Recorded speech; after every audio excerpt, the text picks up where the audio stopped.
नमस्कार, आपण पाहत आहात न्यूज दर्पण मराठी। विराट आक्रोश मोर्चा खामगावात साहित्यरत्न लोकशाहीर अण्णाभाऊ साठे पुतळा नियमाकुल करण्याची जोरदार मागणी। खामगाव जिल्हा बुलढाणा येथे साहित्यरत्न लोकशाहीर अण्णाभाऊ साठे यांच्या पुतळ्याला नियमाकुल करून कायमस्वरूपी स्मारक उभारण्यात यावे या मागणीसाठी आज दिनांक 23 मार्च 2026 रोजी रेल्वे स्टेशन चौक येथे विराट आक्रोश मोर्चा काढण्यात आला। स्थानिक युवक कार्यकर्त्यांच्या हाकेला प्रतिसाद देत हजारो समाज बांधव मोठ्या संख्येने उपस्थित राहिले। यावेळी सामाजिक ऐक्याचे भव्य प्रदर्शन पाहायला मिळाले।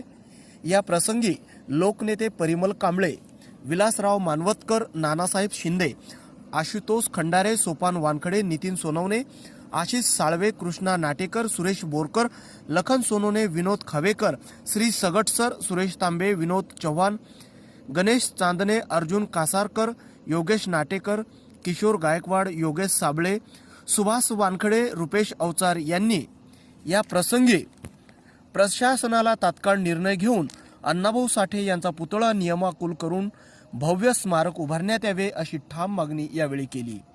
या संदर्भात पोलीस प्रशासन व नगरपालिका प्रशासनाशी चर्चा करण्यात आली। लवकरच वरिष्ठ स्तरावर निर्णय घेण्यात येईल असे यावेळी सांगितले।